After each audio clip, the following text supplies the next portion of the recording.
औज़ुबिल्लाहिमिनश्शैतानिर्रजीम बिस्मिल्लाहिर्रहमानिर्रहीम अस्सलामुअलैकुम। I hope कि आप सब खैरियत से होंगे।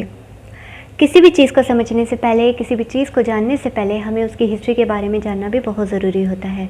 सो आज मैं आप लोगों के लिए टॉपिक लेके आई हूँ हिस्ट्री ऑफ केमिस्ट्री। केमिस्ट्री की हिस्ट्री को हमने 5 पीरियड्स में हमने डिवाइड किया हुआ है। फर्स्ट पीरियड हमारे पास है आर्ट्स एंड क्राफ्ट पीरियड, जिसको हमने प्रैक्टिकल इरा भी बोलते हैं, और ये स्टार्ट से 600 बीसी तक रहा। बीसी का मतलब होता है बिफोर क्राइस्ट इरा, और 600 mean 600 before the birth of justice era. Second period हमारे पास ग्रीक पीरियड है, जो 600 बीसी से 300 बीसी तक रहा। थर्ड पीरियड हमारे पास मुस्लिम पीरियड है, जिसको हम अल्केमिस्ट के नाम से भी जानते हैं, और ये 300 बीसी से 1650 एडी तक रहा। फोर्थ पीरियड हमारे पास फ्लेजिस्टिक पीरियड है, जिसको हम 1650 एडी से 1790 तक रहा। और फिफ्थ पीरियड हमारे पास मॉडर्न पीरियड है, जो 1790 से अब तक है। ओरिजिन ऑफ केमिस्ट्री, केमिस्ट्री का वर्ड कैसे ओरिजिनेट हुआ? केमिस्ट्री का वर्ड ड्राइव हुआ वर्ड अल्केमी में, जो कि यूरोपियन लैंग्वेज में था। फिर अल्केमी का वर्ड ड्राइव हुआ अरेबिक में, जिसका मतलब कीमिया या फिर अल्कीमिया था। और फिर ये वर्ड ड्राइव हुआ ancient Egyptians name of Kem और कैम से, जिसके मतलब थे डार्कनेस या ब्लैकनेस। हाउएवर हम कह सकते हैं कि अल्टीमेट जो ओरिजिन ऑफ वर्ड है वो है अनसर्टेन, मशकूक या गैर मुअय्यन। और केमिस्ट्री का मतलब होता है किसी भी चीज़ को मिलाना, मीन्स के मिलाप या दो से ज़्यादा चीज़ों को आपस में मिलाना। अल्केमी, लोगों का केमिस्ट्री में लोगों का गोल क्या था? पुराने ज़माने के लोग केमिस्ट्री को यूज़ करते थे दो चीज़ों के हासिल करने के लिए। पहला उनका था एक्सिलर ऑफ लाइफ, मींस के हमेशा की ज़िंदगी, मतलब कि वो लोग ऐसी लेबॉर्ट्री में कोई ऐसा मशरूब तैयार करना चाहते थे या ऐसी कोई दवाई चाहते थे कि जिससे उनको हमेशा की ज़िंदगी मिल सके। और दूसरा उनका था फिलोसोफर स्टोन्स बनाना, मतलब कि कोई ऐसा पत्थर बनाना या कोई ऐसी चीज़ बनाना जो कि कन्वर्ट कर सके नॉन प्रीशियस मेटल को प्रीशियस मेटल में, मींस के कॉपर या लेड को कन्वर्ट कर सके गोल्ड में। अब हम चलते हैं अपने पीरियड्स की तरफ। सो फर्स्ट हमारा पीरियड है प्रैक्टिकल इरा, जिसको हम आर्ट्स एंड क्राफ्ट पीरियड भी बोलते हैं।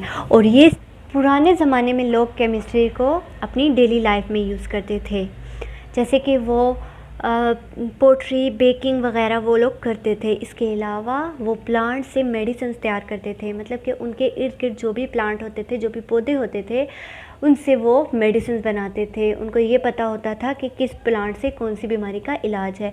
इसके अलावा वो डाइस बनाते थे, मतलब कलर्स वो लोग बनाते थे। वो मुख्तलिफ़ किस्म के पत्थरों को तोड़ के पीस के उनमें से वो कलर्स निकालते थे। और इसके अलावा वो लोग मेहंदी के पत्तों को सुखा के उसका पाउडर बना के उससे वो कलर बनाते थे। इसके बाद extraction of metal from ores, मतलब मेटल की एक्सट्रैक्शन करते थे ओर्स से, ये भी उन लोगों को पता था। नेक्स्ट पीरियड हमारे पास है ग्रीक पीरियड, जो कि 600 बीसी से 300 बीसी तक रहा। क्रिश्चियन दौर में साइंसी सोच पे बहुत ज़्यादा वहम गुमान का गलबा रहता था, और लोग हर वक्त साइंसी सोच की फ़िक्र में रहते थे। लोग ये समझते थे कि जो उनके डेली लाइफ में उनकी चेंजेस हो रही हैं वो किसी जादुई ताकत की वजह से हो रही हैं। इसी दौरान हिस्ट्री में एक पहले फ़िलासफ़र जिनका नाम था एम्फेडिकलीज़, उन्होंने एक कॉन्सेप्ट दिया था और उन्होंने डिस्क्राइब की थी आज की लाइफ, और उन्होंने वो प्रोसेस बताया था कि जो प्रोसेस आज माना जाता है और जो प्रोसेस आज नेचुरल सिलेक्शन से माना जाता है, ये एम्फेडिकलीज़ ने सबसे पहले बताया था। उन्होंने बताया था कि इस यूनिवर्स में तमाम की तमाम चीज़ें जो हैं, चाहे वो लिविंग हो या नॉन लिविंग हो, वो 4 चीज़ों से मिलकर बनी हुई हैं, और वो हैं air, water, soil and fire. और उन्होंने कहा था कि यही 4 चीज़ें यूनिवर्स में हर चीज़ की रूट है। और इसके अलावा उन्होंने ये भी बताया था कि जो ज़मीन में जो मैटर हैं, मैटर आपस में जो जुड़े होते हैं, वो जिस फोर्स से आपस में जुड़े होते हैं, उस फोर्स को उन्होंने लव का नाम दिया था। और जिस फोर्स से मैटर जो है वो एक दूसरे से दूर थे, उसको उन्होंने स्ट्राइव का नाम दिया था। इसके बाद हमारे साइंटिस्ट आते हैं, जो हमारे फ़िलासफ़र थे वो हमारे पास से डेमोक्राइटस थे। डेमोक्राइटस ने एक थ्योरी पेश की थी जिसे हम डेमोक्राइटस एटॉमिक थ्योरी कहते हैं। 400 बीसी में एक ग्रेट फ़िलासफ़र डेमोक्राइटस ने उन्होंने ये आइडिया दिया था कि जो मैटर हैं वो आपस में जुड़े हुए हैं स्मॉलेस्ट पार्टिकल से। उन पार्टिकल्स को उन्होंने एटम का नाम दिया था, मीन्स के नॉट टू बी कट, के हम मज़ीद इनको नहीं कट सकते। इसके अलावा डेमोक्राइटस एटम जो थे वो बहुत छोटे थे और बहुत हार्ड थे, और उन्होंने ये भी बताया था कि तमाम के तमाम एटम जो हैं वो किसी भी मटेरियल में सेम होते हैं, बट इनका साइज़ और शेप जो होती है वो डिफरेंट होती है। उसके अलावा उन्होंने ये भी बताया था कि जो एटम जो होते हैं वो हमेशा मूव करते रहते हैं और उनमें ये कैपेबिलिटी होती है कि वो आपस में जुड़े रहते हैं। उसके बाद हमारे पास जो फ़िलासफ़र आते हैं वो प्लाटो एंड अरिस्टोटल है। प्लाटो एंड अरिस्टोटल ने वही कॉन्सेप्ट दिया था जो हमें एम्फेडिकलीज़ पहले बता चुके थे। मतलब इस बार हिस्ट्री में फ़र्स्ट टाइम इन एलिमेंट्स को सब्सटेंस का नाम दिया गया, और इसके अलावा इन सब्सटेंस की एप्लीकेशंस के बारे में भी डिस्क्राइब किया गया। उन्होंने अर्थ को रिलेट किया कोल्ड और ड्राई से, फायर को रिलेट किया हॉट एंड वेट से, एयर को रिलेट किया हॉट एंड वेट से, और वाटर को रिलेट किया कोल्ड एंड वेट से।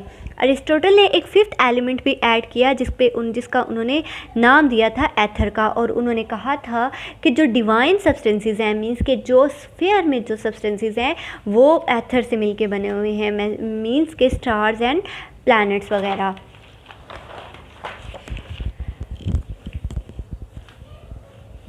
अरिस्टोटल का वो आइडिया जो उन्होंने प्रपोज़ किया था कि मैटर जो है वो तमाम चीज़ों से मिलके बने हुए, 4 चीज़ों से मिलके बने हैं, air, water, soil and fire, वो बहुत ज़्यादा मशहूर हुआ तब जब उन्हीं के एक स्टूडेंट अलेक्जेंडर द ग्रेट, जिनको हम सिकंदर आज़म के नाम से जानते हैं, उन्होंने इस्टेब्लिश की थी Alexandria as a centre of learning, और उन्होंने एक लाइब्रेरी जो है बिल्ड की थी जिसमें उन्होंने तमाम टेक्स्ट और तमाम केमिकल प्रैक्टिसेस जो थी वो उन्होंने रखी हुई थी, जो कि 3rd सेंचुरी में डिस्ट्रॉय हो चुकी थी। और उसी के बाद उन्हीं के एक और स्टूडेंट अलेक्जेंड्रियस जोसिमस ने वो तमाम की तमाम ओल्डेस्ट बुक थी अल्केमी की, वो उन्होंने दोबारा लिखी थी, और इस बार वो तमाम की तमाम जो प्रैक्टिसेस थी उनको वो जस्ट अपने ख़यालात का इज़हार करते थे, ना कि उन पे कुछ वो परफॉर्म करते थे। इसके बाद हमारे पास स्टार्ट होता है मुस्लिम पीरियड। मुस्लिम पीरियड को हम अरेबिक पीरियड भी कहते हैं और ये अल्केमिस्ट के नाम से भी जाना जाता है, और ये 300 बीसी से 1650 एडी तक रहा। इस्लामिक पीरियड जो था वो बहुत इम्पोर्टेंट पीरियड था साइंस और की डेवलपमेंट में। बहुत से इंस्ट्रूमेंट इस सेंचुरी में डिस्कवर हुए और बहुत से एक्सपेरिमेंट जो थे वो परफॉर्म किए गए। इस्लामिक अरब जब टुक ओवर हुआ अलेक्जेंड्रिया एंड शिफ्ट किया गया दमस्कस में, और जो कि आजकल न्यूली फाउंडेड बगदाद है। तमाम के तमाम केमिकल टेक्स्ट जो थे उनकी ट्रांसलेट की गई ग्रीक से अरबिक में। मतलब लेबॉर्ट्री इक्विपमेंट नहीं थी, उनकी डिस्कवर्ड हुई थी इस सेंचुरी में, जैसे कि funnel, beaker, crucible, retort, bridge, बैलन, डिस्टिलेशन एटसेट्रा। और इसके बाद इन्होंने बहुत से एसिड्स, अल्कोहल और मेडिसिन्स भी डिस्कवर किए थे। इसके बाद हमारे पास जो फ़िलासफ़र थे वो हमारे पास थे जाबिर बिन हयान, जिसको हम फादर ऑफ केमिस्ट्री भी कहते हैं, और ये 722 एडी में पैदा हुए और 1815 एडी में इनकी डेथ होगी। इन्होंने सबसे ज़्यादा अपना टाइम ईरान की एक गुफा में गुजारा। इन्होंने सिंथेसाइज़ की थी बहुत सी साइंटिफिकली डिवाइसेस, जैसे कि डिस्टिलेशन, जो कि आजकल भी हम बहुत ज़्यादा यूज़ करते हैं। इसके अलावा sublimation, filtration, crystallisation, amalgamation, liquefaction, और उन्होंने जो वो प्रैक्टिसेस करते थे उसके लिए जो ग्लास वेयर वो यूज़ करते थे वो उन्होंने ख़ुद के डिज़ाइन किए हुए थे। इसके अलावा उन्होंने एक ऐसा सोल्यूशन बनाया था जिसका उन्होंने नाम दिया था एक्वारेजिया का, और इसमें उन्होंने 3:1 के हिसाब से उन्होंने एक सोल्यूशन प्रिपेयर किया था। उन्होंने 3 नाइट्रिक एसिड की ली थी और 1 उन्होंने हाइड्रोक्लोरिक एसिड की ली थी, और जिसमें जो सोल्यूशन बना था ये एक ऐसा सोल्यूशन बना था कि जो गोल्ड या फिर किसी भी और प्रीशियस मेटल को अपने अंदर डिज़ोल्व कर सकता है। इसके अलावा जाबिर बिन हयान ने एक ऐसा पेपर बनाया जो कि नहीं जल सकता था, और इसके अलावा उन्होंने एक ऐसी इंक बनाई जो अंधेरे में भी नज़र आती थी, पढ़ी जा सकती थी। उन्होंने नाइट्रिक एसिड, म्यूटेरिक एसिड और वाइट लाइट बनाया, और उन्होंने मेटल की एक्सट्रैक्शन को भी डेवलप किया। नेक्स्ट हमारे पास मुस्लिम दौर में जो दूसरे हमारे पास साइंटिस्ट थे वो हमारे पास थे मोहम्मद इब्न ज़िक्रिया, जो अल-राज़ी के नाम से भी मशहूर थे। अल-राज़ी एक फ़िज़िशियन भी थे, केमिस्ट भी थे और एक फ़िलासफ़र भी थे। अल-राज़ी ने बहुत सी किताबें लिखी, लेकिन जो उनमें से जो बुक उनकी हिट हुई थी वो थी the book of secret and the book of secret of the secret. और उनकी एक सबसे इंटरेस्टिंग जो रिसर्च थी वो वाटर प्रूफिंग फैब्रिक की थी और हेयर मेकिंग डाई की थी। उन्होंने 20 से भी ज़्यादा जो थी वो लैब इंस्ट्रूमेंट उन्होंने डिज़ाइन किए थे, जिनमें से क्रूसिबल, रिटॉर्ट एटसेट्रा वगैरह थे। अल-राज़ी ने इथाइल अल्कोहल की प्रिपेयर की थी बाय फर्मेंटेशन प्रोसेस के ज़रिए से। इसके बाद हमारे पास जो आते हैं वो थे अल-किंदी। अल-किंदी की एक किताब थी जो बहुत हिट हुई थी, केमिस्ट्री ऑफ परफ्यूम्स, और इसमें उन्होंने 107 से भी ज़्यादा रेसिपीज़ जो थी वो सेंड की, उन्होंने बताई थी। इसके अलावा अगले जो हमारे पास थे वो थे हमारे अल-बैरूनी। अल-बैरूनी ने मुख्तलिफ सब्सटेंसेस की डेंसिटीज़ को डिटरमाइन किया था। फिर हमारे पास थे जो रॉबर्ट बॉयल, और उन्होंने लॉ ऑफ आइडियल गैसेस जो दिया था, जो कि आज भी पढ़ा जाता है बहुत। इसके बाद हमारे पास जो फोर्थ पीरियड हमारे पास है वो हमारे पास फ्लोजिस्टन पीरियड है, जो कि 1650 से 1790 AD तक रहा। ये पीरियड ज़्यादा कामयाब नहीं हो सका, क्योंकि इस दौर में ज़्यादातर लोगों ने काम नहीं किया था।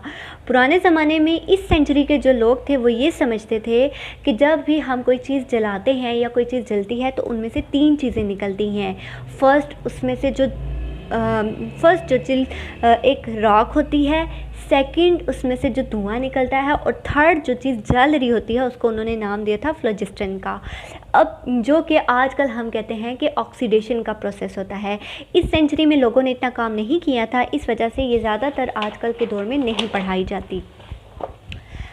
इसके बाद हमारे पास जो पीरियड हमारे पास 5th पीरियड स्टार्ट होता है वो हमारे पास मॉडर्न पीरियड है। मॉडर्न पीरियड हमारे पास 1790 से अब तक चल रहा है। इसमें हमारे जो सबसे पहले हमारे पास साइंटिस्ट थे वो हमारे पास थे एंटोनी लेवज़ियर। एंटोनी लेवज़ियर ने मैस कन्वर्शन के बारे में एक्सपेरिमेंट परफॉर्म किया था। इसके अलावा उन्होंने ये बताया था कि जब भी कोई रिएक्शन होता है तो रिएक्शन से पहले और रिएक्शन के बाद जो रिएक्टेंट या प्रोडक्ट होते हैं उनमें क्या चेंजेस होती हैं, इसके बारे में हमें एंटोनी लेवज़ियर ने ही बताया था। एंटोनी लेवज़ियर ने एक बुक लिखी थी जो बहुत उनकी हिट हुई थी, एलिमेंट टाइप ट्रेड। इसके अलावा इन्होंने जनरेट किए थे, फर्स्ट टाइम उन्होंने एलिमेंट जो जनरेट किए थे वो था ऑक्सीजन इन 1778 में, हाइड्रोजन इन 1783 में, एंड सिलिकॉन जो थे वो इन 1787 में। यहाँ पे एक बात मैं बताऊं कि एंटोनी लेवज़ियर ने नहीं बताया था कि जब हम किसी भी चीज़ को जलाते हैं तो उसमें से जो गैस निकलती है, उन्होंने कहा था कि जो चीज़ जल रही होती है वो ऑक्सीजन की वजह से ही जलती है। इसके बाद हमारे पास थे उन्होंने बताया था कि प्रोडक्ट जब भी हम कोई रिएक्शन करते हैं तो प्रोडक्ट का मैस और रिएक्टेंट का मैस जो होता है वो उनमें मतलब आपस में before reactions and after reaction वो सेम रहते हैं। इसके बाद हमारे पास मुस्लिम जो मॉडर्न पीरियड में हमारे पास साइंटिस्ट थे वो हमारे पास थे जॉन डाल्टन।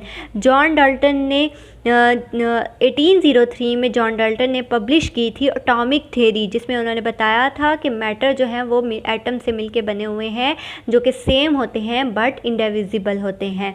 इन 1827 में अमीडो एवोगैड्रो ने प्रपोज किया था एवोगैड्रोज लॉ। इन 1823 में फ्रेडरिक वॉलर ने सिंथेसाइज किया था यूरिया, और इस 1854 में हेनरिक गीजर ने क्रिएट की थी फर्स्ट वैक्यूम ट्यूब। इन 1869 में डिमिट्री मेंडलीव ने प्रपोज किया था पीरियोडिक टेबल। इन 1895 में विलियम रैंगटन ने एक्स रे डिस्कवर किए थे। इन 1897 में जे थॉमसन ने एक क्रूब ट्यूब को रखा था मैग्नेटिक फील्ड के अंदर, और उन्होंने बताया था कि इनमें से कैथोड रे प्रोड्यूस होती हैं जिसमें से जो नेगेटिवली चार्ज होती हैं उसको उन्होंने नाम बताया था इलेक्ट्रॉन का, और इन्होंने ही मैस ऑफ इलेक्ट्रॉन भी डिस्कवर किया था।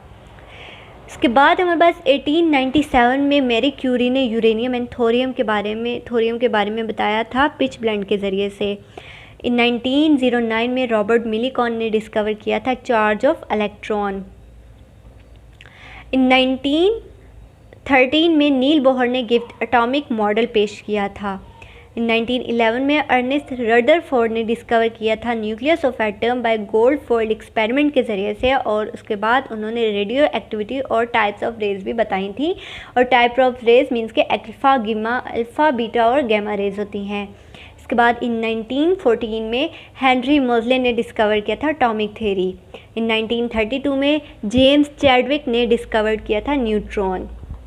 मॉडर्न पीरियड में हमारे पास बहुत से साइंटिस्ट आते हैं जो अभी तक मतलब कर रहे हैं काम, और बहुत सी हिस्ट्री में ऐसे साइंटिस्ट हैं जिनके बारे में आपको नहीं बता सकी, बट जो कुछ मेरे से हो सका मैंने आपके सामने इसकी डिटेल मैंने पेश की। उम्मीद है कि आपको मेरी वीडियो पसंद आएगी। सो हम नेक्स्ट वीडियो के साथ हाज़िर होंगे। अल्लाह हाफिज़। अल्लाह ताला आप सबको अपने हिफ्ज़-ओ-अमान में रखें। अल्लाह हाफिज़।